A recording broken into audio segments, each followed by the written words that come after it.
Hello दोस्तों, आज के इस वीडियो में हम बात करेंगे कुछ ऐसे सरल से उपाय की जिसको करने से जो भी आपकी परेशानी है, जैसे कि अगर आपका बच्चा आपकी बात नहीं मानता है, आपका बच्चा बिल्कुल अपनी ही मनमानी करता है, दिन भर फ़ोन देखता है या उसका पढ़ाई में बिल्कुल भी मन नहीं लगता है।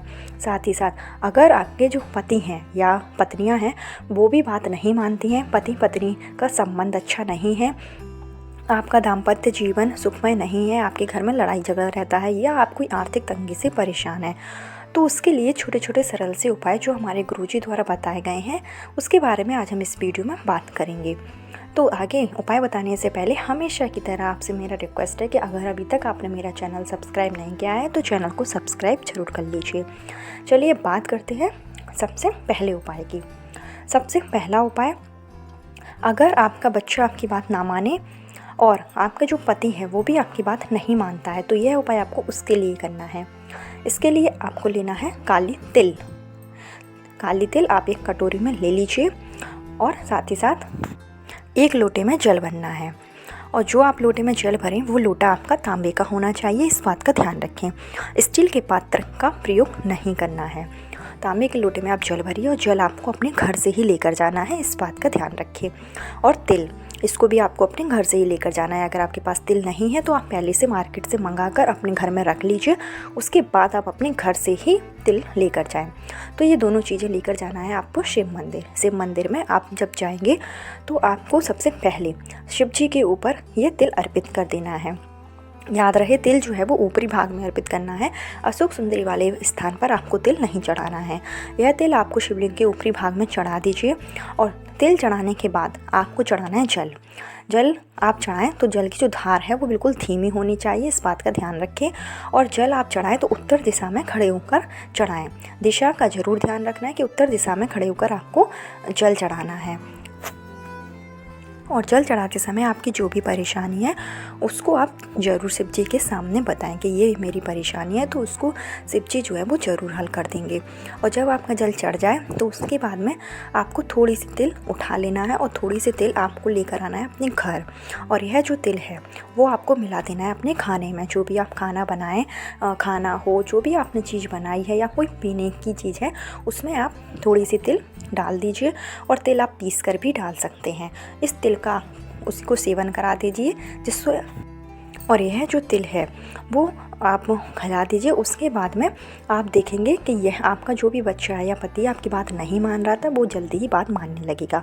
और यह उपाय आपको प्रत्येक शनिवार के दिन करना है। शनिवार के दिन आप यह उपाय सुबह या शाम किसी भी समय कर सकते हैं। ऐसा करने से अगर आपके ऊपर शनि दोष होगा वो भी खत्म हो जाएगा, साथ ही साथ शिव जी की कृपा आपके ऊपर बनी रहेगी और आपका बच्चा या पति या पत्नी जो भी आपकी बात नहीं मान रहे थे वो आपकी बात मानने लगेंगे। चलिए बात करते हैं दूसरे उपाय की। यदि आपका कोई कार्य रुका हुआ है, कई दिनों से आप प्रयत्न कर रहे हैं लेकिन आपका कोई कार्य हो नहीं रहा है, या आपके बिजनेस में कोई लॉस जा रहा है, आप बहुत ज़्यादा परेशान हो गए हैं, आपका कार्य आगे बढ़ ही नहीं रहा है, तो उसके लिए आप छोटा सा उपाय कर सकते हैं। इसके लिए आपको कमलेश्वर महाराज की आराधना करनी है। अब कमलेश्वर महाराज की आराधना करने के लिए आपको मंदिर में जाने की ज़रूरत तो नहीं है, क्योंकि सभी लोग तो मंदिर नहीं जा सकते हैं, तो आप घर पर ही रहकर यह उपाय कर सकते हैं। आपको क्या करना है, 5 पेड़ की पत्तियां लेना है।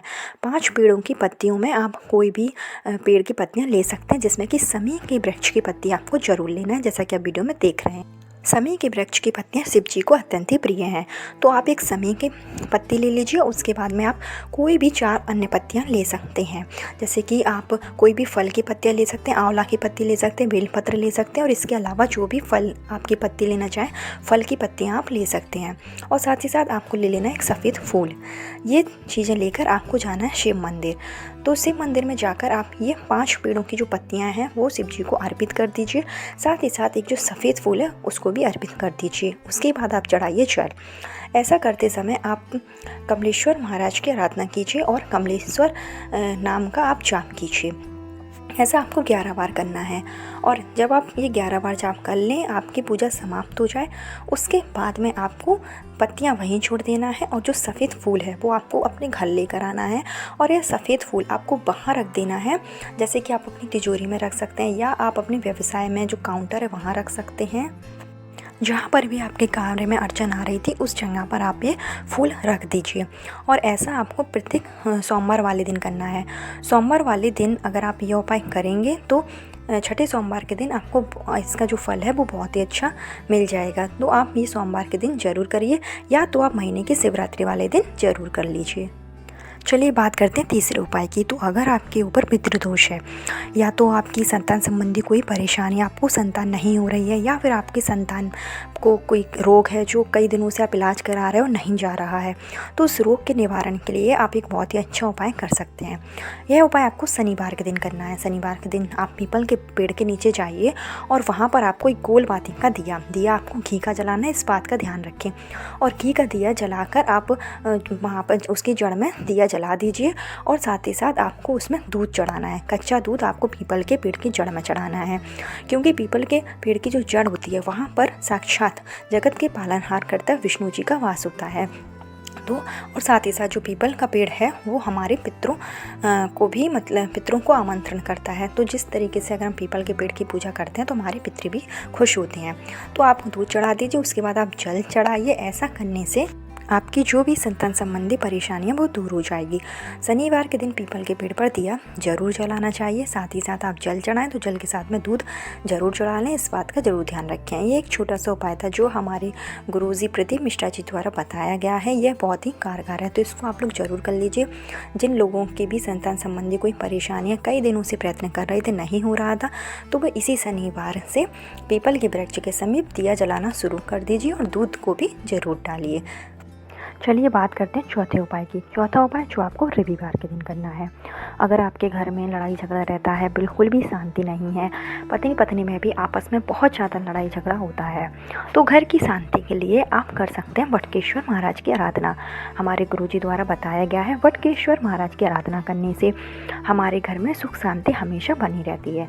उसके लिए आपको मंदिर जाने की ज़रूरत नहीं है। आपको क्या करना है, जो वट वृक्ष है बरगद का पेड़, उसके नीचे आपको जाना है। सायंकाल में प्रदोष काल में आप जा सकते हैं, और उसके आपको साथ में ले जाना लौंग और कपूर। लौंग और कपूर आपको अपने घर से ही लेकर जाना है। साथ ही साथ 1 लोटा जल लेकर जाना है। जल आप जो भी लेकर जाएं वो तांबे के ही पात्र का यूज करें, हमेशा याद रखिएगा। तो आपको ये 2 चीज़ लेकर जाना है, और आपको लौंग और कपूर सबसे पहले बरगद के पेड़ के नीचे जला देना है। और जलाते समय आपको वटकेश्वर महाराज की आराधना करनी है और घर की सुख शांति के लिए भी प्रार्थना करनी है। उसके बाद जब आपका लौंग और कपूर जल जाए तो 1 लोटा जो आप जल ले गए थे उसको भी आप बरगद के पेड़ की जड़ में डाल दें।